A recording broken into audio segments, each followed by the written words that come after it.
keesokannya. Karena buah itu palsu, maka tak memiliki efek apapun. Dan para kru kapal juga tak mempercayai mengenai buah iblis, jadinya mereka biasa saja. Padahal Bagi menyembunyikan buah iblis aslinya dan peta yang ia dapatkan. Namun karena Shanks mengagetkan Bagi tak sengaja menelan buah iblis aslinya. Petanya juga jatuh ke dalam air, jadi ia terpaksa nyemplung dan efek dari buah iblis itu langsung membuat Bagi tak bisa berenang. Begitulah yang Bagi ceritakan. Setelah itu, perhatian Bagi malah teralihkan pada Nami. Ia pun malah menyerang Nami dengan kekuatannya. Di sisi lain, para penduduk kota khawatir karena mayor kota mereka tak kunjung pulang. Maka dari itu, mereka kompak mencarinya ke markas Bagi yang menginvasi kota mereka. Kembali pada Luffy, Bagi yang dihina Nami akhirnya kembali menyerang.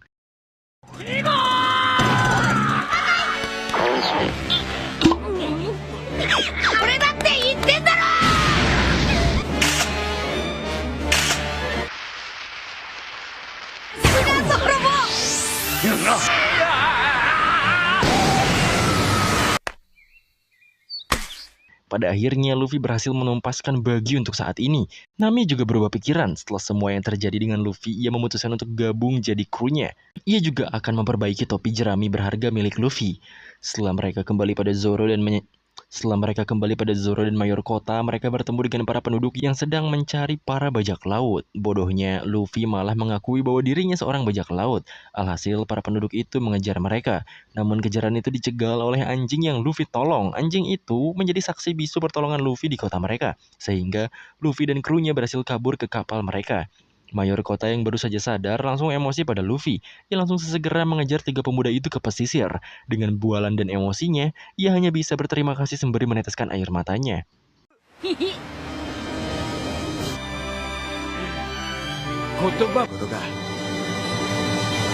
Di tengah laut East Blue yang tenang terdapat desa kecil yang bernama Desa Sirup. Di kediaman desa, tiba-tiba seorang anak berteriak bahwa desanya akan diserang oleh bajak laut dan menyuruh warga untuk pergi. Sementara di tengah laut, Luffy dan lainnya sedang berdebat agar tidak menuju Grand Line secepatnya. Oleh karena itu, Nami menyarankan menuju Sirup Village untuk mendapatkan kapal dan mereka pun setuju menuju ke sana. Sedangkan para warga di desa itu sedang mengejar anak yang berteriak tadi karena dia adalah pembohong terbesar di Sirup Village bernama Usopp.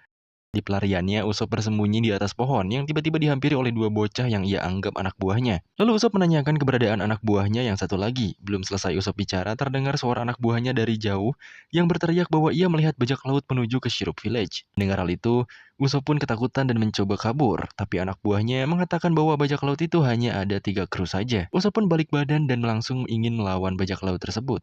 Di pesisir pantai, Luffy yang baru saja menepi langsung disambut dengan peluru ketapel Usopp yang menyerangnya. Saat itu, Usopp mengatakan bahwa ia adalah bajak laut yang menguasai desa tersebut dengan bawahannya yang sangat banyak.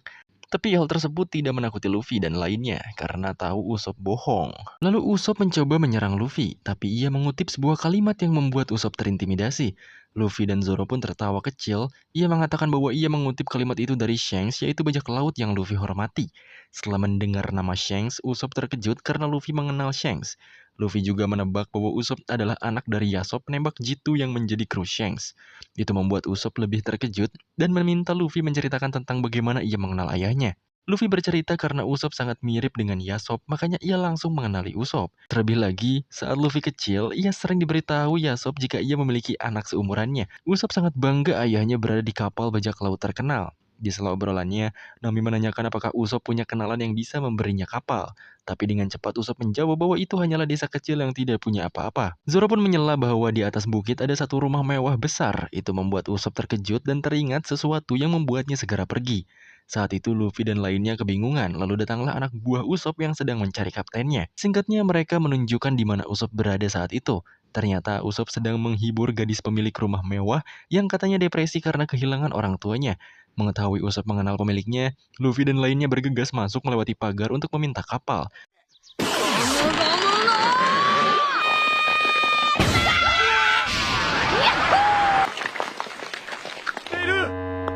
Tapi baru saja masuk, mereka ditegur oleh penjaga di sana. Sementara Usopp bersembunyi di balik pohon, Luffy diusir oleh kepala pelayan yang bernama Klahadore. Dengan cepat Luffy mengatakan apa yang mereka inginkan, yaitu kapal. Tapi Klahadore menolaknya. Klahadore lalu menghina Usopp dan ayahnya yang merupakan bajak laut. Hal itu membuat Usopp marah dan langsung memukul Klahadore sembari berkata bahwa ia bangga karena ayahnya adalah bajak laut yang hebat.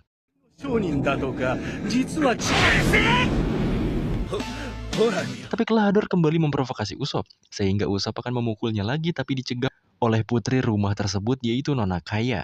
Usopp pun pergi dan berkata ia tidak akan datang lagi ke rumah tersebut. Setelah hal tersebut, Nami dan Zoro serta anak buah Usopp duduk di pinggir jalan dan melihat orang aneh yang berjalan mundur. Ia berkata ia adalah ahli hipnotis bernama Django. Ia juga menunjukkan sedikit trik hipnotisnya. Django! Di sisi lain, Luffy dan Usopp berbincang di pinggir tebing dan tidak sengaja melihat Kelahador dan Django. Luffy dan Usopp mendengar percakapan mereka berdua yaitu tentang rencana membunuh Nona Kaya dan menguasainya semua harta miliknya. Hal tersebut terdengar oleh Luffy dan Usopp di sana. Django juga mengungkapkan identitas asli Kelahador sebagai Kapten Kuro.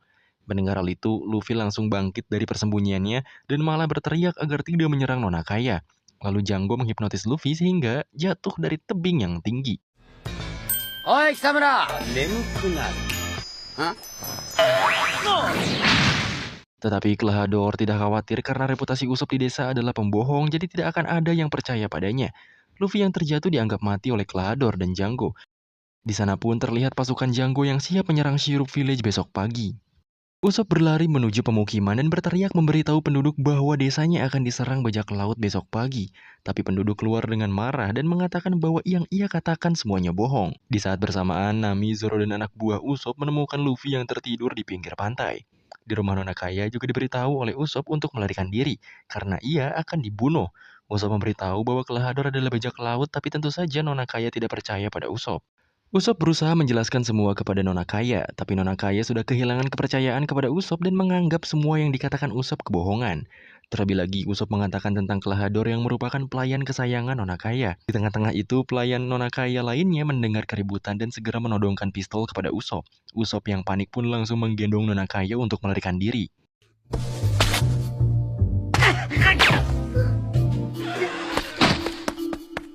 Nona Kaya refleks menampar Usopp karena tingkah Usopp. Lalu saat Usopp akan pergi, ia ditembak oleh pelayan Nona Kaya dan mengenai tangannya. Saat bersamaan juga warga yang mengejar Usopp datang dan memburu Usopp. Di situ Usopp tertegun dan bertanya-tanya kenapa tidak seorang pun percaya padanya. Sedangkan di pantai, para bajak laut sudah siap menyerang pada esok paginya. Tapi Usopp masih termenung mengingat kenangan bersama Nona Kaya. Lalu tiba-tiba Luffy dan lainnya menegur Usopp dan mengatakan untuk memberitahu penduduk tentang bajak laut yang akan menyerang. Usopp tertawa dan menganggap kepada anak buahnya bahwa itu adalah kebohongan juga. Tadi sangka anak buahnya kecewa kepada Usopp. Usopp berniat menghadang bajak laut itu sendirian di pantai agar para penduduk mengira itu adalah hari-hari normal seperti biasanya. Karena tekad Usopp, kru Luffy pun akan membantunya melawan bajak laut tersebut. Malam harinya, Luffy dan lainnya menyiapkan strategi untuk melawan bajak laut kucing hitam. Di lain sisi, Kelahador kembali ke rumah besar dan mengungkapkan identitas aslinya kepada pelayan yang ada di sana dan menyerangnya saat Nona Kaya tertidur.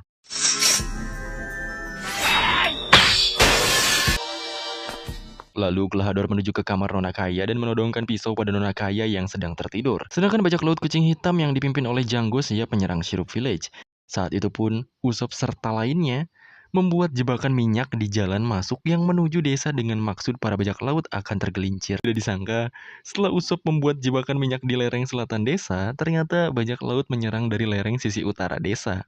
Seketika mereka semua panik dengan cepat. Saat Usopp sampai di lereng selatan, ia langsung menembakkan peluru ke tapelnya. Namun ia bingung karena ia sampai duluan padahal Luffy telah pergi terlebih dahulu. Usopp mengeluarkan jurus pembohongnya untuk mengelabui bajak laut tersebut sembari menunggu Luffy yang tersesat. Usopp juga menawarkan harta Nami yang ditemukan bajak laut dan menyuruhnya pergi. Namun Nami datang dan memukul Usopp karena telah sembarangan memberikan hartanya. Tanpa basa-basi, bajak laut yang mengira mereka bermain-main langsung menyerang mereka. Walaupun Usopp telah menyerang bajak laut tersebut, tetap saja bajak laut berhasil menerobos masuk ke Syrup Village. Belum sampai di desa, tiba-tiba bajak laut dihempas oleh kekuatan Luffy dan Zoro yang baru saja sampai. Dan di rumah Nona Kaya, Kelahador menunggu pasukannya yang datang terlambat sehingga membuatnya menyusul ke pantai. Kapten Django mencoba menghipnotis krunya agar lebih kuat. Dan benar saja mereka bertambah kuat sehingga Luffy dan lainnya kaget. Para bajak laut menyerang dengan brutal, tapi tak disangka Luffy juga ikut terhipnotis dan menjadi brutal juga.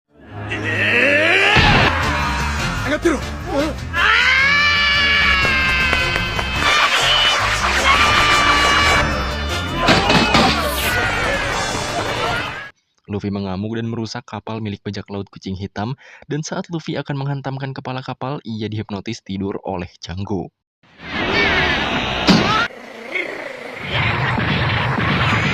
Jango! Di rumah besar, Ronakaya terbangun dan mendapati pelayannya. Mary terkapar karena diserang Kelahador semalam. Mary mengatakan semua kejahatan Kelahador kepada Ronakaya. Mary meyakinkan Ronakaya untuk menghadapi Kelahador dan menyerahkan semua harta kekayaannya. Karena semua itu tidak sebanding dengan nyawa Ronakaya sendiri. Kapten Jango lalu mengeluarkan kru andalannya yaitu Nyaban bersaudara. Ia langsung diperintahkan untuk menyerang Zoro. Zoro tidak bisa bertarung sepenuhnya karena Nyaban bersaudara telah mengambil 2 pedang Zoro. Itu membuat Zoro kewalahan. Nami dengan segera berlari dan akan mengambil pedang Zoro, namun ia diserang oleh Jango yang dengan saat bersamaan Jango melihat Kelahador sudah ada di depannya dengan tatapan penuh amarah. Kelahador atau Kapten Kuro marah dan mengatakan bahwa bajak laut kucing hitam kalah karena mereka lemah. Itu telah memancing amarah Nyaban bersaudara juga dan langsung menyerang Kapten Kuro.